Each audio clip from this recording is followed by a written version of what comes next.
Bom, o presidente Walter Lobato me incumbiu de falar aos senhores sobre a jurisprudência do Superior Tribunal de Justiça sobre o redirecionamento da execução fiscal. Bom, nas minhas pesquisas para essa fala, eu achei alguns pontos interessantes. Por exemplo, eu vi que apesar de já ser de conhecimento geral, conhecimento notório, o grande número de processos de execução fiscal que correm nas varas de todo o país, e também de não ter havido nenhuma alteração legislativa significativa nos últimos anos a respeito de redirecionamento de execução fiscal, verifiquei que há algumas questões, alguns temas do Superior Tribunal de Justiça que estão em aberto. Ou seja, são aquelas questões que o STJ entendeu por afetar em seu regime de recursos repetitivos e em alguns casos, determinar o sobrestamento de processos nas instâncias inferiores e que dizem respeito a esses processos que tratam do redirecionamento da execução fiscal e que vão ter implicações em grande número de processos que estão parados ou não, mas tem grandes implicações nos processos de execução fiscal que tramitam. Um outro ponto também que me chamou a atenção foi até nesta semana, na segunda-feira, o novo ministro do Supremo Tribunal Federal, o ministro Dias Toffoli, na sua primeira entrevista coletiva, ele enfatizou o seu entendimento pessoal, nas suas palavras, de que o modelo de execução fiscal brasileiro está falido. E ele disse que há a necessidade de apresentação de ideias, né? Inclusive, se for o caso de alterações legislativas, ideias para modificações nas leis, para que se mude esse quadro. Então, aqui, como estou diante de uma plateia qualificada, eu já insto os senhores a estudar sobre o assunto, porque, já que o chefe do Poder Judiciário, ele pretende fazer essas modificações, inclusive, deixando claro, na sua primeira entrevista coletiva, os senhores vão ter a oportunidade de se manifestar esse ano, provavelmente no início do ano que vem, sobre esse assunto. Bom, e então, entrando no tema propriamente dito, espero que a apresentação seja no tempo que foi concedido. A estrutura da apresentação vai ser no seguinte sentido: delimitar a matéria, dizer sobre a base legal, isso aqui mais para uma melhor compreensão da matéria pelos senhores. Falar sobre alguns pontos que já estão consolidados na jurisprudência do STJ e, por fim, algumas questões que estão afetadas no regime de recurso repetitivo e ainda não decididas. Estão conclusas com os relatores, algumas com determinação de sobrestamento nas instâncias inferiores, outras não. E principalmente nos temas 444, 692 e 981 da jurisprudência do STJ. Bom, redirecionamento da execução fiscal. Aqui vou delimitar a matéria, até pela exiguidade do tempo. Vamos falar sobre o redirecionamento da execução fiscal que foi movida inicialmente contra a pessoa jurídica, e nas quais se pretende um redirecionamento para o sócio-gerente, principalmente nos casos de dissolução irregular. Então, o que é isso? A Fazenda Pública tem um crédito tributário contra uma determinada empresa e, com base na certidão de dívida ativa, que é o título executivo que dá base a essa cobrança judicial, ajuiza uma ação de execução fiscal e ainda assim não consegue haver o seu crédito. Então, a Fazenda Pública pretende incluir o sócio-gerente também no polo passivo da ação de execução fiscal. A base legal adotada para isso é o artigo 135, inciso 3º do Código Tributário Nacional, que diz que os sócios-gerentes respondem pessoalmente pelos créditos tributários correspondentes às obrigações tributárias resultantes de atos que são praticados com excesso de poderes infração de lei, contrato social ou estatutos. Ou seja, um ato ilícito, né, ilícito tributário, faz com que os sócios gerentes possam responder por estas dívidas tributárias cujo contribuinte era a pessoa jurídica.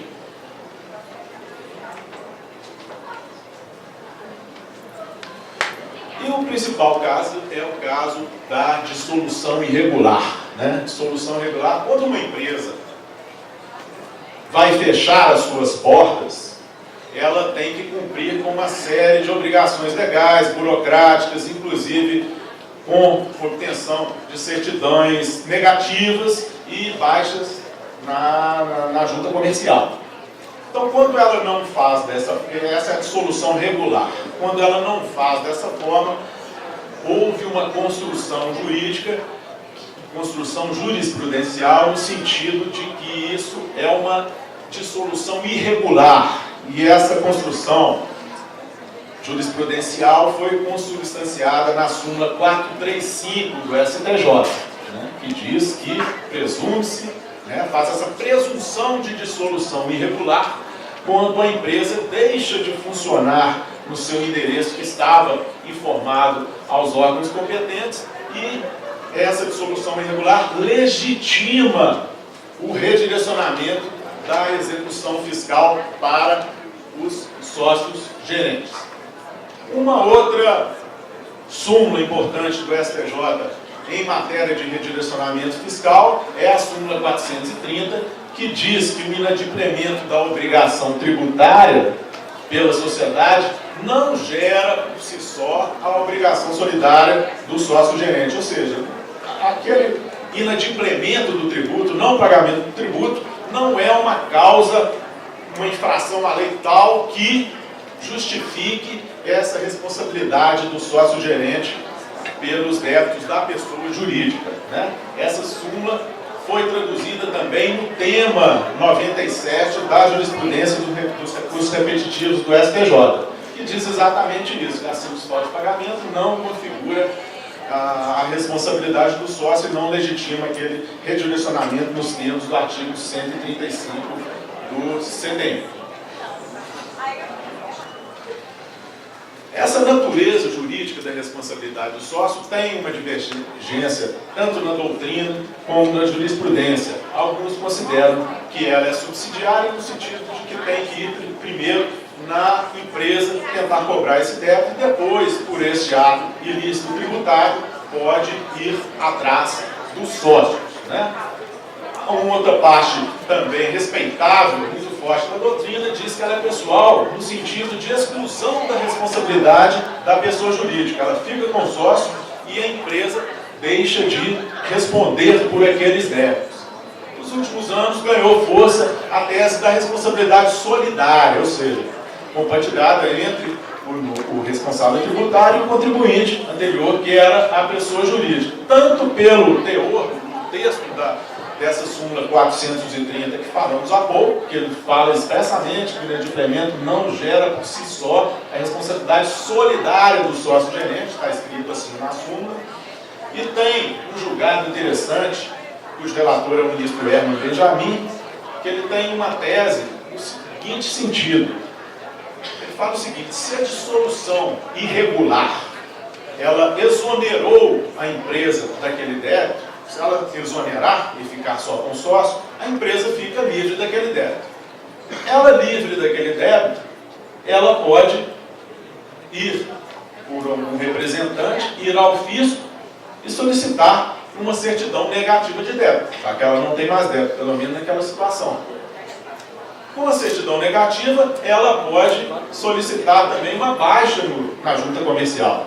Ou seja, fazendo assim, ela gera uma dissolução regular.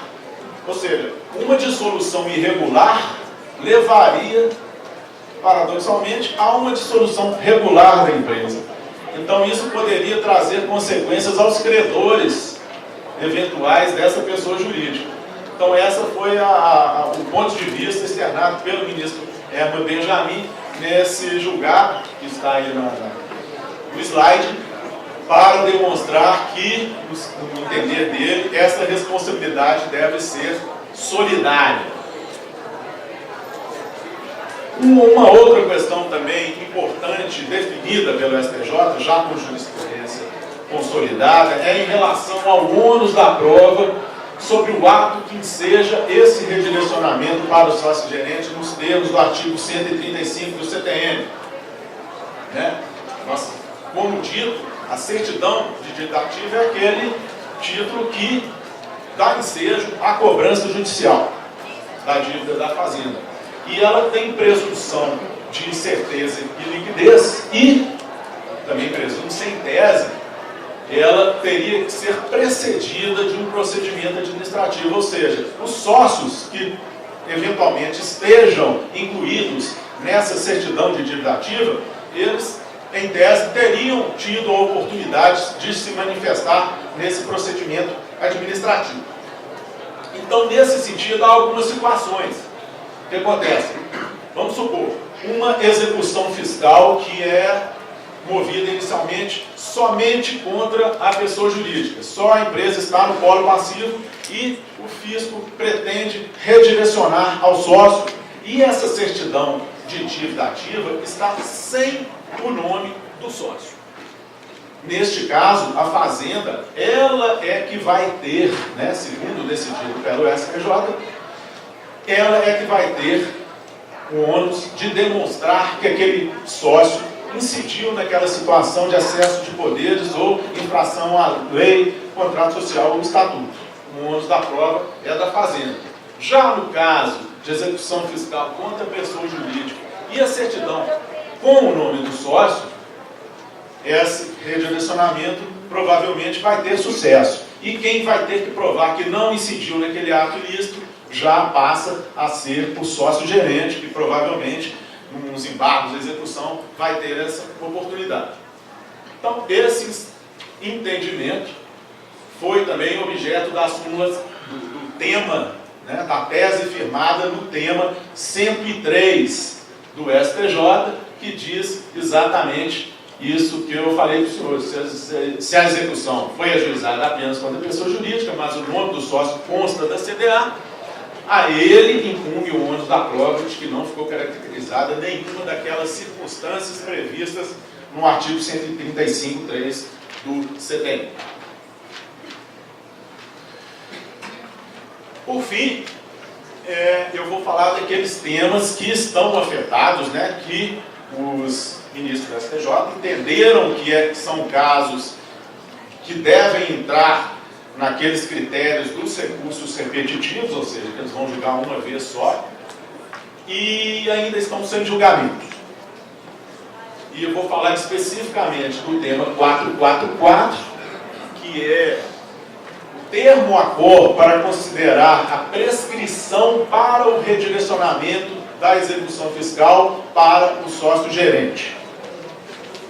O tema 962, que é o redirecionamento, a possibilidade do redirecionamento contra o sócio-gerente que estava à época do fato gerador, mas já estava afastado da empresa à época da dissolução irregular. E, por fim, o tema 981, que é a possibilidade do redirecionamento, aqui fundado em dissolução irregular, e vai escolher de duas situações. Uma contra o sócio que estava na dissolução irregular, ou se pode, contra o sócio que estava na dissolução irregular e concomitantemente era o sócio à época do fato gerador, ou tem que ser contra o sócio que estava na dissolução irregular, ainda que não estivesse na época do fato gerador do tributo que não foi pago. Então vamos iniciando pelo tema 444. Esse tema está afetado desde 2010, pela primeira sessão do STJ. Neste caso aqui, não houve a determinação pelo relator de que haja um sobrestamento dos processos nas instâncias inferiores. Aliás, o desembargador Marco Augusto vai até falar sobre essa questão da determinação do sobrestamento na palestra dele. Então aqui discute-se o quê? O termo acor do prazo de prescrição para esse redirecionamento para o sócio-gerente. Se seria contado da citação da pessoa jurídica ou se seria contado da ciência por parte da Fazenda Pública de que houve essa dissolução irregular. Essas são as teses. Eu sei até que tem outras teses, de outros termos à cor, mas esses são os principais. Os argumentos de quem defende que essa contagem se dê a partir da citação da pessoa jurídica se fundam principalmente na segurança jurídica. Entendem que se esse prazo ficar aberto para a Fazenda dizer que daqui a alguns anos que ela ficou ciente dessa dissolução irregular, isso traria uma insegurança jurídica aos contribuintes, né? Diriam até que essa dívida poderia ficar imprescritível.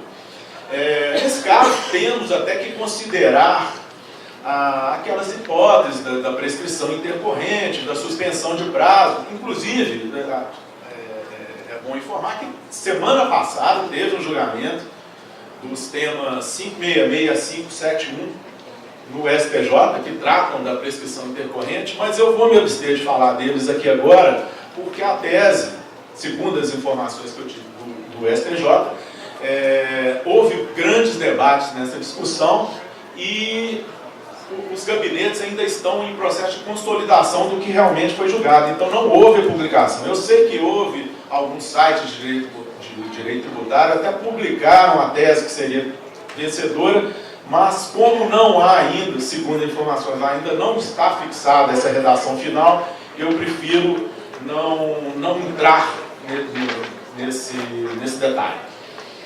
Voltando, tem a outra tese, que é a tese que se conta esse prazo a partir da ciência por parte da Fazenda Pública de que houve essa dissolução irregular. Ela se funda na teoria da accionata, ou seja, a Fazenda utiliza, além do artigo 174 do CTM, que trata da prescrição, ele combina esse artigo com o artigo 189 do Código Civil, que trata da accionata, que é o caso de que a pretensão nasce quando está violado o direito subjetivo. E a Fazenda entende que o direito subjetivo dela foi violado, ela só tem conhecimento dessa violação quando ela sabe que houve a dissolução irregular. O que ela argumenta? Vamos supor, ela ajuizou a ação de execução fiscal contra uma determinada empresa. Aí no primeiro, segundo, terceiro ano, depois dessa citação da pessoa jurídica, a empresa está funcionando normalmente, ela está lá naquele local que ela indicou como é o lugar que ela funciona normalmente, então ela não tem nem como, não tem essa possibilidade de pedir o redirecionamento do sócio com base num ato lícito, até porque esse ato lícito não aconteceu. E por essa teoria de que a prescrição para redirecionamento ela começa da citação, ela, quando souber da dissolução irregular, vamos supor que ela saiba da dissolução irregular no quarto ano após a citação, ela perdeu esse prazo todo anterior. Então, essa prescrição pressupõe inércia. E nesse caso a Fazenda não teria sido inerte e não poderia ser punida por essa situação, né? E além disso, há também o argumento de que em 5 anos após essa citação, os sócios acabariam sendo imunes a qualquer redirecionamento da execução fiscal. Então, são esses os argumentos da Fazenda para defender essa tese, que já está concluso para o relator, parece até que é o ministro Herman Benjamin também no STJ. Bom, um outro tema em aberto ainda é o tema 962. Ele está afetado desde outubro de 2016, esse sim com determinação da relatora para sobrestamento dos processos nas instâncias inferiores. A questão discutida aqui é o redirecionamento da execução fiscal contra o sócio que, apesar de ter exercido a gerência da empresa à época do fato tributado, né, à época do fato gerador do tributo que não foi adimplido, ele regularmente se afastou da empresa sem dar causa à dissolução irregular. É isso que vai ser definido. Ou seja, o sócio estava à época do fato gerador e fora da empresa regularmente, ele saiu regularmente e estava fora à época da dissolução irregular. Então, há alguns argumentos contrários a essa tese, principalmente a súmula 430, que, como mostramos anteriormente, ela impede que o simples inadimplemento seja causa de redirecionamento da execução fiscal. E há aqui, por parte daqueles sócios que estavam na época do inadimplemento, uma falta do ato ilícito, né? Aquele ato ilícito tributário que está lá no artigo 135 do CTN. Por fim, o meu tempo já foi avisado aqui no encerramento, o tema 981, que ele está afetado desde agosto de 2017. A questão discutida aqui é também um redirecionamento para o sócio, fundado também em dissolução irregular, e ele vai definir entre duas hipóteses. Uma, a que o sócio estava como exercendo a gerência da empresa na época da dissolução irregular, e se ele teria que estar concomitantemente como gerente na época do fato gerador cujo tributo não foi pago. Ou então, se ele tem que estar na época da dissolução irregular como gerente e ainda que ele não estivesse como gerente na época do fato gerador do tributo inadimplido. Então, é a hipótese de dissolução irregular, ele necessariamente está na época da dissolução irregular, esse sócio,